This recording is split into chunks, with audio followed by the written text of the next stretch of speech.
Before starting subgroup and normal subgroup, today we will discuss on permutation and permutation groups. Before discussing about permutation group, as we know that if it is a group, then it will hold only the 4 properties, but if it is a commutative group, then it will hold 5 properties. So first we will discuss on this term permutation. What is the permutation? Let us suppose we have a set S having 3 elements 1, 2 and 3. The element of this set S are associated with the element of one another set. Suppose this is set S and we have one more set S dash, and the elements are associated 1, 4 and 9. So that the 1 is associated with 1, 2 is associated with 4 and 3 is associated with 9, so that you can define the rule according to which these elements of set S are associated with the elements of set S dash. So square is the rule. So we can write fx equal to x square. Fx equal to x square.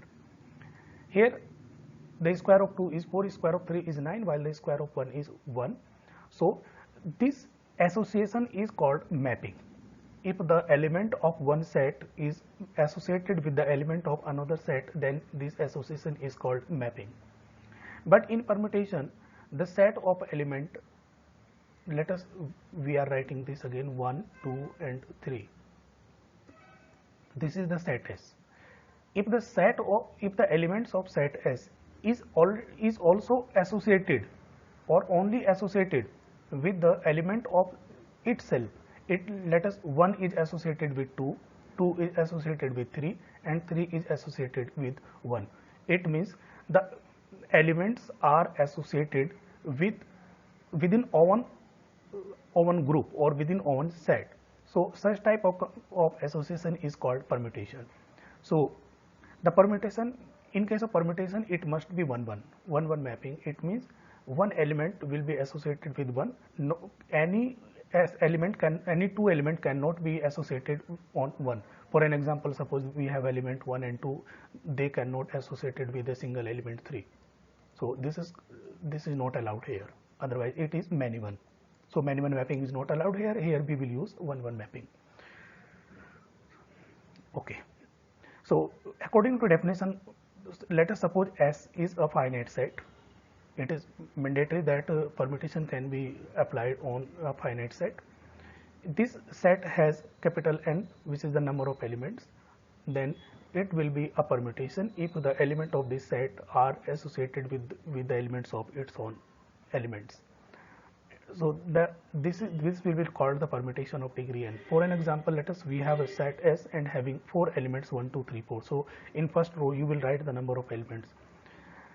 If 1 is associated to, here we don't know what is the rule to associate this. 1 is associated with 2, 2 is associated with 4, 3 is associated with 1, while 4 is associated with 3.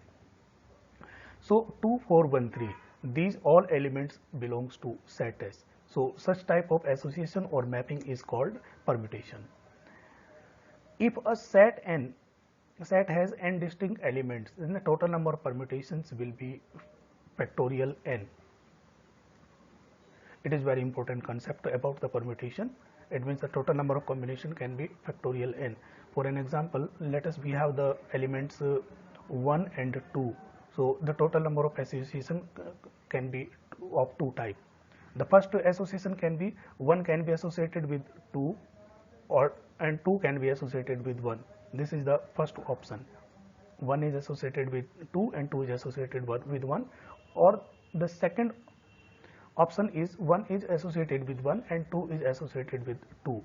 This is the second option. There is no other option to associate the element of set S with the elements of its own.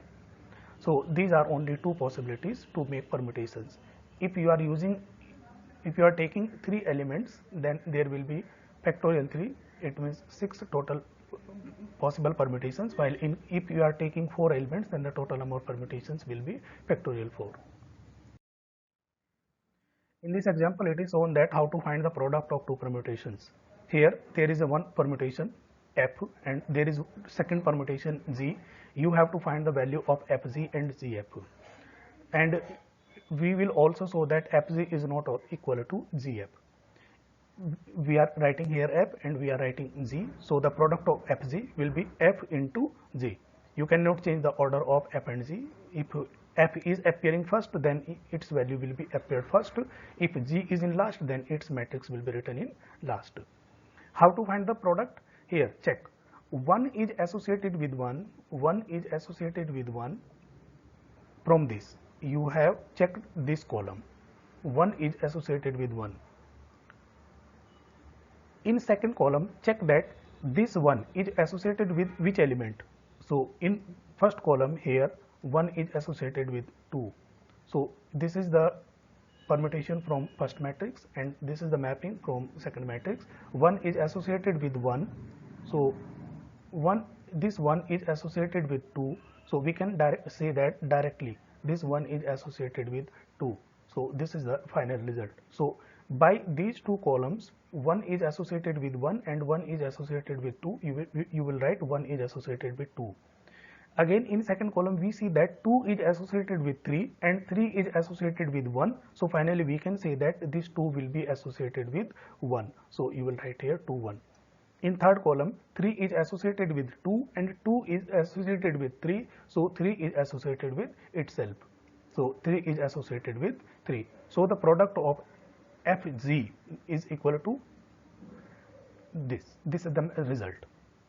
Similarly, we can find the value of zf, and in both cases we see that here 1 is associated with 2, while in this relation 1 is associated with 3. So these two permutations are not equal. So fz is not equal to zf. This is the rule to find the product of two permutations. There is one more thing. Identity is also exist in case of permutation. In case of identity, every element must be associated with itself. It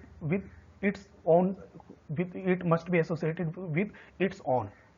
So for an example, A is associated with A, B is associated with B, and C is associated with C. So the mapping of A is itself A. The mapping B is its own mapping, C is its own mapping. So this case, this total permutation is called identity. Now in this example, we see that Fi, if you multiply a permutation with an identity or identity with an permutation, it means you will operate identity from either from right or either from left. You will find same result, and that result will be also equal to that permutation F. For an example, we are taking this F, this is the permutation. You are writing here identity permutation. Identity permutation means A is associated with A, B is with B, and C is with C. If you find the product of them, here note it, A is associated with B from first column, and in second column B is associated with B. So the final result is A is associated with B. From second column, B is associated with C and C is also associated with C. The final result is you are going from B to C and C to C. So you are going from B to C finally. So B is associated with C. Similarly, C is associated with A. So this is again F. Here we are seeing that this is F. Similarly, if you are want to find the product of identity with permutation, from you are applying identity from left.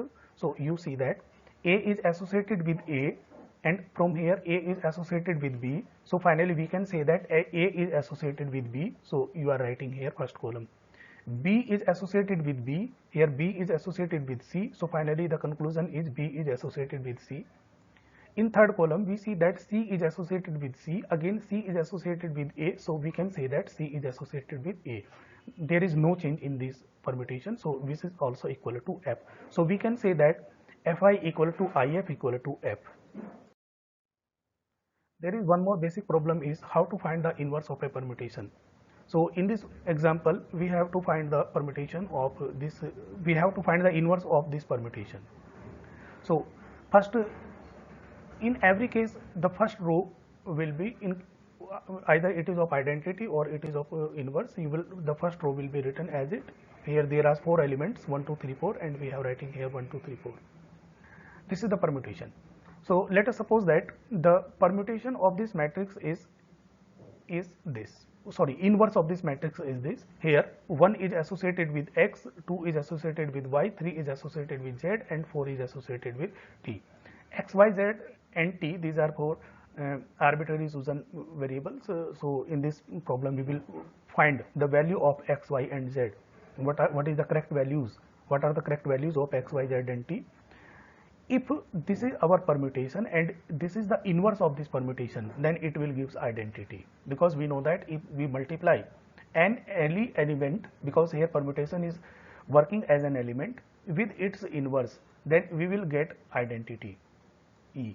So in case of permutation, if you have a permutation f and you are multiplying it with its inverse, then you will get identity matrix, because permutation is written in the forms of identity. So you will write here identity. So this is the way to write the identity. This is the permutation identity. 1 is related with 1, 2 is related with 2, 3 with 3, 4 with 4.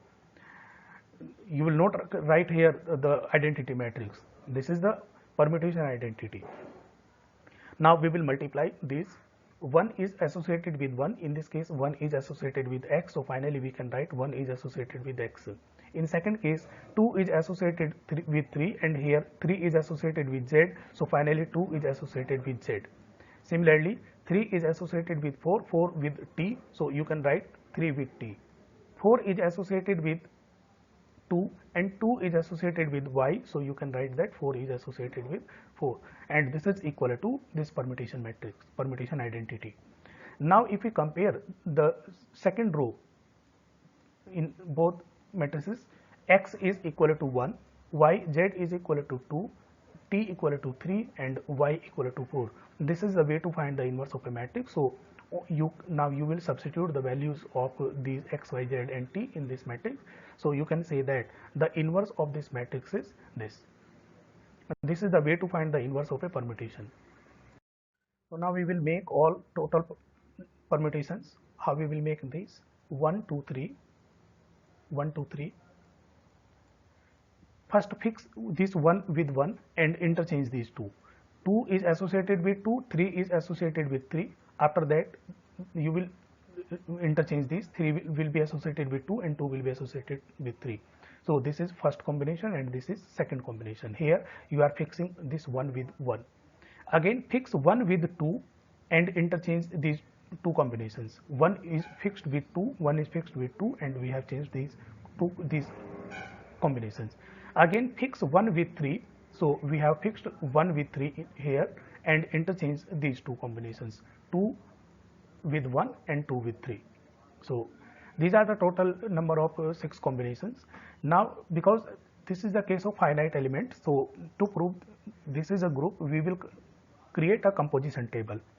So you will write all permutations row wise and you will write all permutations column wise.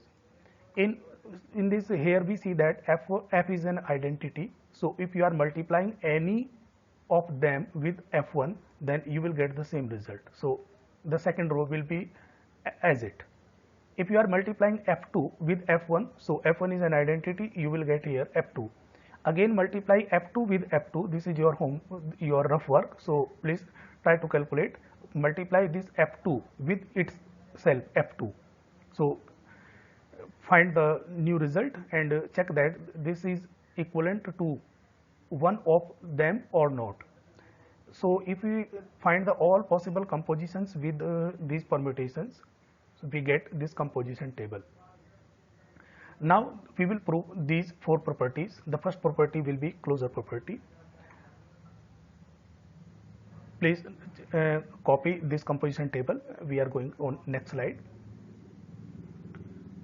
I am discussing only on all properties on this slide because next slide this composition table is not available. First rule is closure property.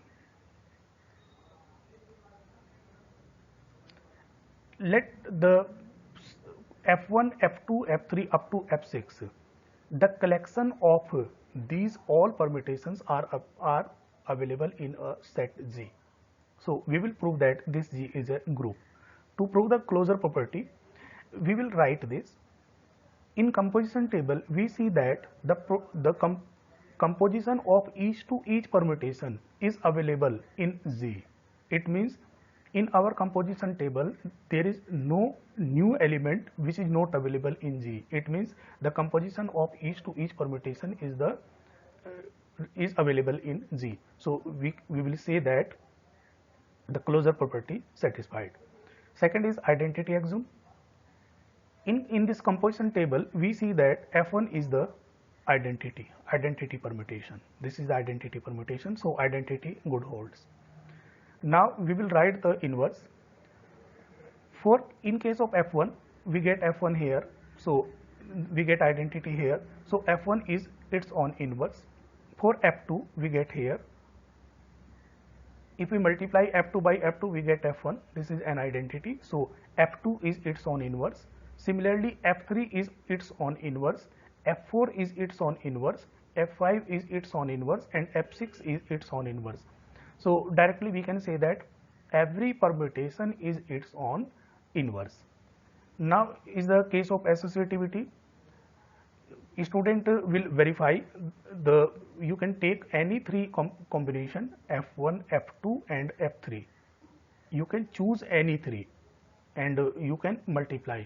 First you will operate these two, F1 with F2, and the result will be operated with this F3, or you will operate F2 with F3 and your composition. After that you will apply your composition with F1, you will get the same result. So you can say that associativity also could hold. Okay, this table is also available here. I have pasted here, so you can also explain these properties as I have explained earlier on the basis of this composition table. I have already discussed the identity and inverse axiom. As I have already explained, you can verify the associative property by taking any three permutations. So associativity would hold. You can also prove that the set of permutations would hold commutativity axiom. So you can take any two, or you can explain on the basis of composition table. You can say that the composition of every two permutation is commutative. It means if you are checking F4 into F5, then the result will be same as operating F5 on F4. The results will be same. So you can say that the commutativity is also good hold.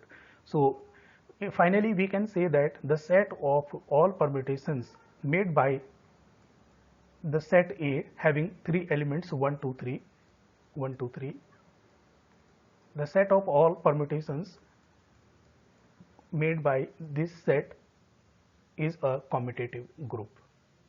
Thank you.